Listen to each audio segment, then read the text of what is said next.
Yo, what up, everybody? This is Sir Jestro again, and I am joined yet again with my partner in crime. Hello. Um. Yes.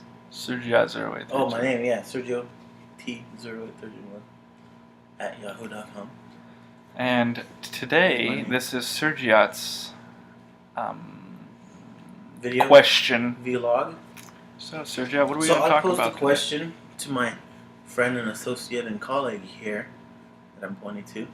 Top 5 favorite comic book characters. I say we start from 5 and move our way down. Briefly explaining what we like about each character, and no, that's pretty much it. Okay, you So go let's first. start. My number 5 character is Hellboy. Why? From Hellboy, created by Mike Mignola. Because I don't know, I just always liked the Hellboy character.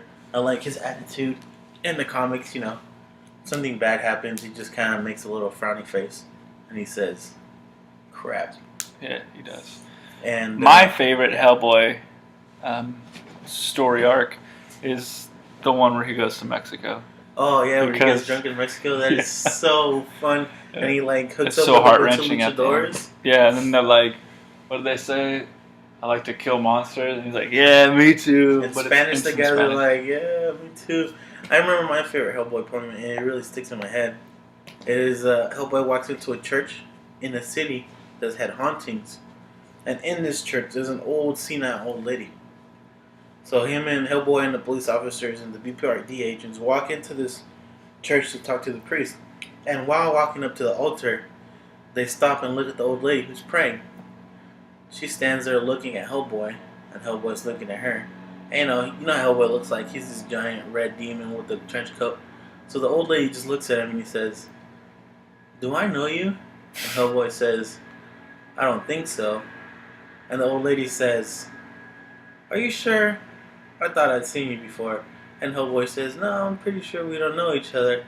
And he just walks away. Yeah, it's just the irony of it. I mean, I think you would remember we saw a giant demon with hooves and a tail. And a giant rock arm. And a giant rock arm. And the way that it was written, it's just Hellboy's such a good guy. Yeah, he's pretty dry. Yeah. And he's genuinely a good guy. Yeah. So, yeah. Alright. So my number 5 would have to be X-23 because the first story arc I read of her... Wolverine ripoff. Well, yeah, she is a clone. What was that first story arc called? Was it X-23 number 1? The one where she hooks up with Gambit? Youth Lost or something like Innocence that. Lost. No, yeah, Innocence Lost. That was a 3-story arc. Yeah. Or the one where she hooks up with Gambit and she's like wandering. No, the west? that's just X-23. Oh, okay. But yeah, X-23, the series, I think they took it in a wrong direction. They should have kept it dark and brutal and had her struggle with that. I think that could have been better than her struggling with. I don't understand. Teen angst. Teen angst. I don't know. But okay. yeah, in Innocence Lost, you Innocence Lost. You see a lot of something like that, like inward struggle, like the humanity trying to break out the conditioning. And I thought they could have done a lot more with that. Where's her third claw? On her toe. Well, that's yeah, strange. it's in her feet. Very strange. Which I thought was stupid until she kicked some dude in the head, and then it went through, and I was like, "Oh, that's just badass." All right, number 4, Sergiat. Number 4. Interesting. My number 4 character would probably be the Joker. Why? Because he is the best villain. Period. But he doesn't have superpowers. He doesn't have superpowers. But he is the best Would villain he be able to defeat ever conceived Superman? for the comic book format? Of course he can. Why? All he needs is some kryptonite. Okay, but Superman would probably kill the Joker. That's why Superman doesn't have any villains, because he kills them. I don't know. I know you haven't read Kingdom Come, but in that Superman future, you see Superman wearing a red S across his chest, and in that alternate future, the Joker kills. He comes into Metropolis and he murders Lois Lane along with almost everybody in the newspaper building. What's the newspaper called? Daily Planet. Yeah, and then Superman arrests him and refuses to kill him because he's Superman. Mm-hmm. And that's the thing about the Joker. He'll cross that line.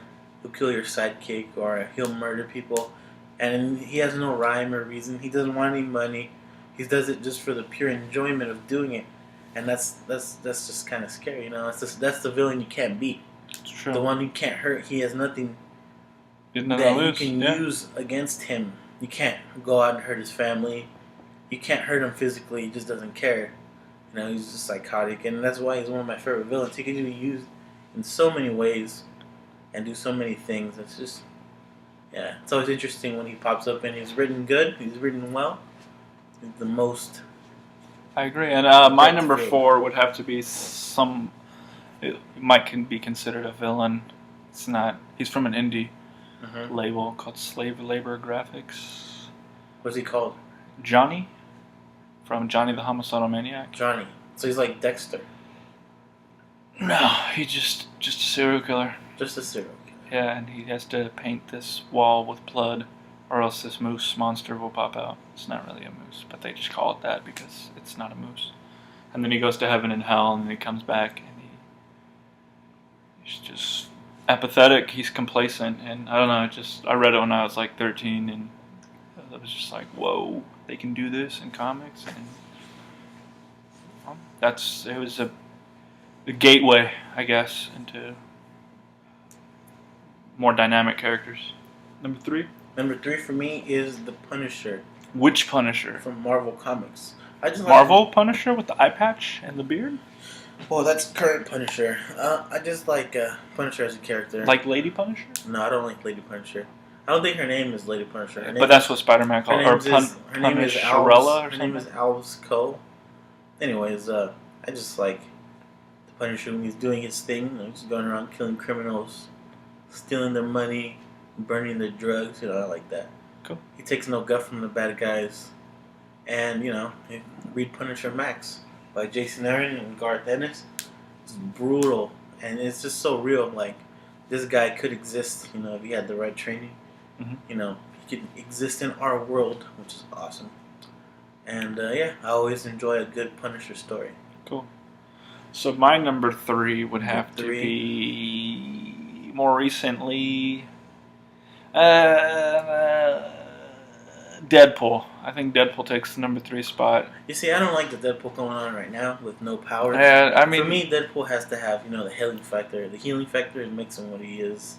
No, I agree with that, but I think like when you read a Deadpool comic, with the exception of Deadpool Kills, you're reading it for the comedy, for the humor, the humor. So it's funnier in my opinion that he doesn't have powers and he still manages to do. I thought it was funny the first 3 or 4 issues, but now that we're 6 issues in, getting a little bored of it.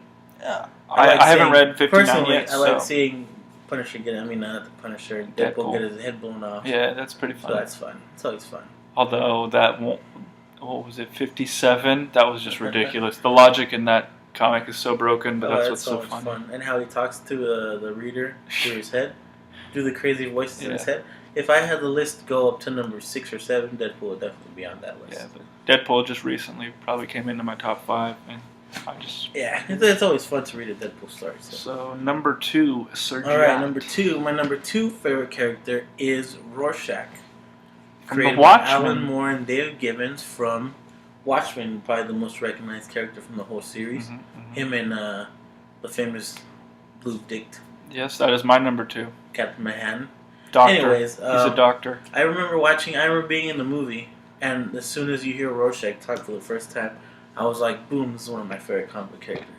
No, when I saw him walk with the sign that says the end is nigh, I was like, holy shit. No, because when I watched the movie before I read the book. It was 2009. This is right before I got into comic books. I read the book And first. when you see him grapple up onto the building, and you see him on the windowsill with the city behind him, and he looks up, and his dialogue, and it's taken straight from the book, and that voice and that mask shifting.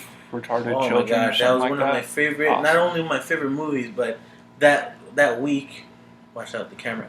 Yeah, we're at fucking 10 minutes, Sergey. I gotta hurry up. Oh man, that week I went out and I bought Watchmen, and I scoured the book for every Rorschach part, and I absolutely loved it.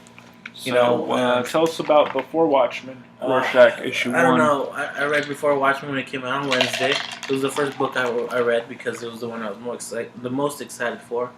When Whoa, I whoa, saw whoa, those whoa! Don't give quotations. away too much because Sir Jet's gonna post his review on waitingforwednesday.tumblr.com. Anyways, just to say, it didn't live up to my expectations all the way. Art was good, the story was alright. It's just something about the voice that was wrong in my head. It's always that Alan Moore voice, I can the respect Rorschach's that. Journal. Yes. There's a dog carcass in the alley. He talks in waves, as Sir Jet said earlier before we started recording. And it's true. He does tread have on Burst's stomach. a weird, almost The city's afraid of me. I've seen poetic, almost a yeah. What are those Japanese ones called? Haiku? Almost in haiku poems. He almost speaks in haikus. It's very much like that in that truncated way. And at the end, But it's good. the famous ending. He ending doesn't go along with the joke. Yeah, he's unwilling to compromise what he believes in, even if it means that the world is going to end. Because to him, his honor and his belief in justice, it transcends that. It transcends the lie and the murder, which the sacrifice that Ozymandias is willing to go. He's willing to go that far, but Rorschach isn't. So in the end, he dies for what he believes in. And I think that a hero needs to do that. He needs to fight for what he believes in, no matter what. Yeah. And it's my number 2. Well, my number 2 is Dr. Manhattan because from Watchmen. And, he's a good character. And before Watchmen, Dr. Manhattan hasn't come out yet, so I'm looking forward to that. I am Adam Hughes and it's gonna be good. J. Michael Straczynski. Well, I hope it's gonna be good. Yeah. It's everything's kind of eclipsed right now by the Ozymandias for Watchmen because that's just super good. Perfect, Uber almost. good. But Dr. Manhattan, I just like the way he perceives reality. It's just like that whole segment. When I first read it, yeah, he does. He had 2 hot girlfriends. Yeah. When I first read the graphic novel, that whole segment where he's on Mars played out exactly the way they did it in the film. So when I watched the film, I was like, "This is perfect." That's probably one of my favorite movies. One of my favorite scenes from the movie. Yeah, I agree. That was my favorite scene, and then the second scene is when Rorschach gets trapped or whatever, tricked into going into that apartment, and then the cops get there. When I read that in the comic, they did like a perfect portrayal of that in the film. That's Scott Snyder, not Scott Snyder, Zack Snyder. Zack Snyder, yeah, really great stuff. Scott Snyder is actually the writer. I love his dialogue. I think out of all the characters, he had the best inner monologue. Oh yeah. Just the Rorschach Journal is different though, and different in that way. But the way that he perceived the world, and then there's this one thing about Dr. Manhattan that, like, when I begin to feel overwhelmed, I feel that. I said, leave me alone, and just fucking teleport out. Like, I get like that, but I'm not a superior being, So I just have to. I like that line that he says. Well, we don't have much time. We're at 13 minutes. Yeah. All we see of stars are their old photographs. Yeah, and he's holding like I said, though, his perception of reality is just awesome. And time. So number one for me, 0832. Of course, the famous Batman, The Dark Knight. Right Mr. Bruce Wayne? Mr. I am the night. I am the shadows. Yeah. They're all mediums. This is my favorite comic book character. From movies to comic books to anything, really. When I sit down and draw something for fun, it's probably Batman or a Batman-related character. My favorite comic books. The first comic book I remember reading was a Spawn Batman crossover, which I read when I must have been like 8 years old. And my cousin had given it to me. I read that book to tatters. So eventually my mom threw away the individual pages that had separated and fallen out. I hunted that down and I read it. So right now I read everything Batman. Scott Snyder's doing good stuff. And I just like the character, He has no superpowers. He achieves things that he has to do through physical training, intelligence, and sheer force of will. And, a shitload of money. Mm-hmm. And it's always fun, He can't fix the world. He's not Superman or he's not Thor. He can't fly around the world, fixing everything. He takes care of the city, and he tries to do good. I just want to point out that piece of shit. All of Sir Jet's top 5 have no superpowers. None of them have superpowers. Yeah, with the exception of Hellboy. It could be argued that Hellboy has superpowers, it's but true. I don't consider demons superpowers. You don't see Hellboy flying or throwing cars on his back or anything like that. He just punches monsters, so that's...